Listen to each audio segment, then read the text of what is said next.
Hi friends, എല്ലാവർക്കും നമസ്കാരം. എൻ്റെ പുതിയൊരു വീഡിയോയിലേക്ക്.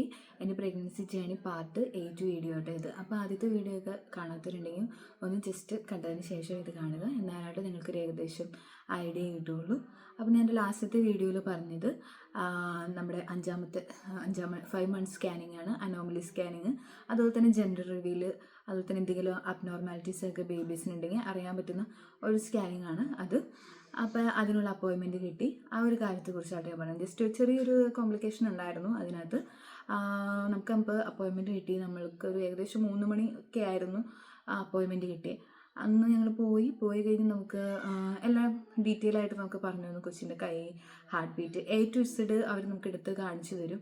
ഇങ്ങനെയാണ്, ഇതാണെന്നുള്ള എല്ലാ ഹാർട്ട്, അതുപോലെ തന്നെ അബ്ഡോമിൻ, അങ്ങനെ എല്ലാ ഇതും കാണിച്ചു തരും. അതുപോലെ തന്നെ നമുക്ക് വേണമെന്നുണ്ടെങ്കിൽ ജെൻഡർ അറിയാവുന്നുള്ള ദിവസം കൂടിയാണ്.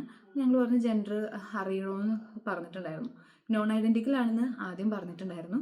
അപ്പം ഞാൻ കരുതിയത് ഒരു ഗേൾ അല്ലെങ്കിൽ ബോയ് ആയിരിക്കും എന്നാണ് വിചാരിച്ചത്. പക്ഷേ 2 ബോയ്സ് ആയിരുന്നു.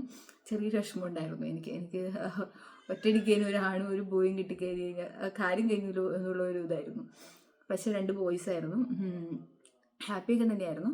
പക്ഷെ നമുക്ക് അവിടെ ഉണ്ടായ ഒരു ടെസ്റ്റ് എന്ന് വെച്ച് കഴിഞ്ഞിട്ടുണ്ടെങ്കിൽ ഒരാൾക്ക് വെയിറ്റ് കുറവായിരുന്നു. എന്ന് വെച്ചിട്ടുണ്ടെങ്കിൽ സ്മോൾ ഗെസ്റ്റേഷണൽ ഏജുള്ള ബേബി ആയിരുന്നു. ആ ഒരു 5-ാം മാസം വേണ്ട വെയിറ്റ് ഒരു ബേബിക്ക് ഉണ്ടായിരുന്നില്ല, നല്ല കുറവായിരുന്നു. അപ്പോൾ ടെൻഷനൊന്നും അടിക്കേണ്ട ആവശ്യമില്ല, ഇത് ട്വിൻസ് അല്ലേ. അപ്പോൾ നോർമലി അങ്ങനെ ആയിരിക്കും, വേറെ കോംപ്ലിക്കേഷൻസ് ഒന്നുമില്ല. ബാക്കി എല്ലാം ഇത് വെച്ചിട്ട് ബേബീസ് ഓക്കെയാണ്.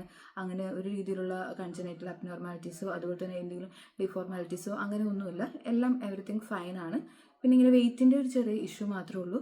അത് ചിലപ്പോൾ ബേബി നമുക്ക് പുറത്ത് വരുമ്പോൾ ഇപ്പോൾ ഗെയിൻ ചെയ്തോളും, അത് ഇഷ്യൂ. അല്ലെങ്കിൽ മുന്നോട്ടുള്ള ഇതിൽ ഫുഡൊക്കെ കഴിച്ചിട്ട് ഓക്കെ ആയിക്കോളാം. ഞാൻ പറഞ്ഞത് എനിക്ക് ഫുഡ് കഴിക്കൽ ഭയങ്കര കുറവുള്ള ഒരാളായിരുന്നു. ഇപ്പോൾ പ്രഗ്നൻസി ടൈമിലാണെങ്കിൽ ക്രേവിങ്സ് എന്ന് പറയുന്നത് ഒന്നും ഉണ്ടായിരുന്നില്ല. എനിക്ക് ഒന്നും തന്നെ കഴിക്കാൻ തോന്നില്ലായിരുന്നു.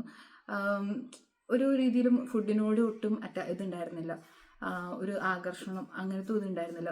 ഫുഡ് കാണുമ്പോൾ തന്നെ ഭയങ്കര അലർജി പോലെയായിരുന്നു എനിക്ക്. പിന്നത്തെ ഇവിടുത്തെ ഒരു പ്രത്യേകത എന്ന് വെച്ച് കഴിഞ്ഞാൽ നമുക്ക് ഇപ്പോൾ എന്തുണ്ടെങ്കിലും അതിൻ്റെ പോസിറ്റീവും നെഗറ്റീവും അവർ നമ്മുടെ അടുത്ത് പറയും. ഏറ്റവും കൂടുതൽ നെഗറ്റീവായിരിക്കും അവർ കുറച്ചും കൂടി പ്രഷർ ചെയ്ത് പറയുന്നത്. എന്ന് വെച്ച് കഴിഞ്ഞാൽ നമുക്കിപ്പം എന്നോട് ഇങ്ങനത്തെ ഒരു ഇത് സ്മോൾ ഗെസ്റ്റേഷണൽ ഏജ് ബേബീസ് ആണെന്ന് പറഞ്ഞു. അപ്പോൾ ചിലപ്പോൾ നിങ്ങൾക്കിങ്ങനെ കൊച്ചിനെന്തെങ്കിലും ഇതുപോലത്തെ ബുദ്ധിമുട്ടുണ്ടാവാം. ഒന്നും 100% അല്ല, മേ ബി ചാൻസ് ഉണ്ടാവും. പക്ഷെ അവരുടെ സൈഡ് ക്ലിയർ ചെയ്യാൻ വേണ്ടിയിട്ട് എല്ലാം നല്ല രീതിയിൽ എക്സ്പ്ലെയിൻ ചെയ്ത് തരും. എന്നുവെച്ചാൽ പോസിറ്റീവ് കുറച്ചായിരിക്കും പറയുള്ളൂ, പക്ഷെ നെഗറ്റീവ് കൂടുതൽ പറയും. ഇപ്പോൾ ചിലപ്പോൾ എന്തെങ്കിലും എന്താ പറയുക, ഡിഫോർമാലിറ്റീസ് ഉണ്ടാവും. ചിലപ്പോൾ വെയിറ്റ് ഭയങ്കര കുറവായിരിക്കും.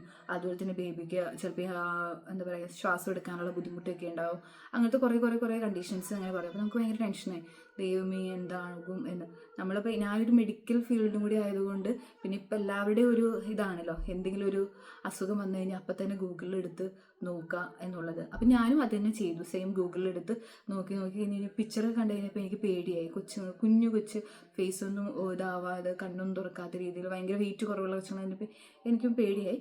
പിന്നെ അവർ ഓക്കെയാണ്, കുഴപ്പമില്ല അബിത, അങ്ങനെയൊക്കെ ഉണ്ടാവും, പേടിക്കണ്ടെന്ന് പറഞ്ഞു. പിന്നെ നമുക്ക് കുറച്ച് ടെൻഷനായതുകൊണ്ട് നമ്മൾ നാട്ടിൽ ഒരു ഡോക്ടറിനോട് കൺസൾട്ട് ചെയ്തിരുന്നു. അപ്പോൾ ആ ഡോക്ടറും പറഞ്ഞു, അപ്പോൾ അത് ടെൻഷനൊന്നും അടിക്കേണ്ട, അങ്ങനെ ഉണ്ടാവും, ട്വിൻസ് അല്ലേ, കുറച്ചുകൂടി നന്നായിട്ട് ഫുഡൊക്കെ കഴിക്കാൻ നോക്കുക, കുറച്ചും കൂടി ഇതായിട്ടിരിക്കുക, അതെന്തായാലും നോർമലി ഓക്കെ ആയിക്കോളും എന്ന് പറഞ്ഞു. അതുകൊണ്ട് നമുക്കിപ്പോൾ ഇങ്ങനത്തെ ഒരു ഇത് പറഞ്ഞതുകൊണ്ട് നമുക്ക് ആഴ്ചയിലാക്കി സ്കാനിങ്, അല്ലെങ്കിൽ നമുക്ക് 2 ആഴ്ച കൂടുമ്പോഴായിരുന്നു ട്വിൻ പ്രഗ്നൻസി സ്കാനിങ്. അത് നമുക്ക് ആഴ്ചയിലായിട്ടാക്കി. ഒരു ബേബിക്ക് മാത്രമായിരുന്നു കേട്ടോ അങ്ങനെ ഉണ്ടായത്. ഒരാൾ ഓക്കെ ആയിരുന്നു, വെയിറ്റും കാര്യങ്ങളൊക്കെ പക്ക ഇതായിരുന്നു. ഒരാൾക്ക് 500 ഗ്രാം കൂടുതലുണ്ടായിരുന്നു, ഒരാൾക്ക് വെയിറ്റ് നല്ലപോലെ കുറവായിരുന്നു. അപ്പോൾ അങ്ങനെ ഉണ്ടാവും എന്ന് പറഞ്ഞുകൊണ്ട് ഓക്കെ നമ്മൾ അങ്ങനെ കുറച്ച് സങ്കടത്തോടെയാണ് പോകുന്നത്. പിന്നെ നമ്മളെല്ലാവരുടെ അടുത്തും ഇങ്ങനെ കുറച്ച് അഡ്വൈസ് പ്രതീക്ഷിച്ച് കഴിഞ്ഞപ്പോൾ ട്വിൻസ് അല്ലേ, അങ്ങനെയൊക്കെ ഉണ്ടാവും, ഇത് എന്താ പറയുക, പ്രീമച്യൂർ ബേബീസ് ആയിരിക്കും കൂടുതൽ ട്വിൻസിൽ, അങ്ങനെ കുറച്ചൊക്കെ റിസ്ക് ഒക്കെ ഉണ്ടാവും എന്ന് വെച്ചാൽ വേറെ കോംപ്ലിക്കേഷനോ കാര്യങ്ങളൊന്നും ഉണ്ടാവില്ല എന്ന് പറഞ്ഞ് നമ്മളങ്ങനെ സമാധാനത്തോടെ ഇരുന്നു. പിന്നെ ഡ്യൂട്ടിക്കൊക്കെ പോയി. കുറച്ച് ഫുഡ് കഴിക്കാൻ ഇഷ്ടമല്ലെങ്കിലും അങ്ങനെ കഴിച്ചു തുടങ്ങി. അതിനുശേഷം നമുക്ക് അടുത്ത ആഴ്ചത്തെ സ്കാനിങ് ഉണ്ടായിരുന്നു. അപ്പോൾ അടുത്ത ആഴ്ചത്തെ സ്കാനിങ്ങിൻ്റെ കാര്യം ഞാൻ നെക്സ്റ്റ് വീഡിയോയിൽ പറയാം കേട്ടോ.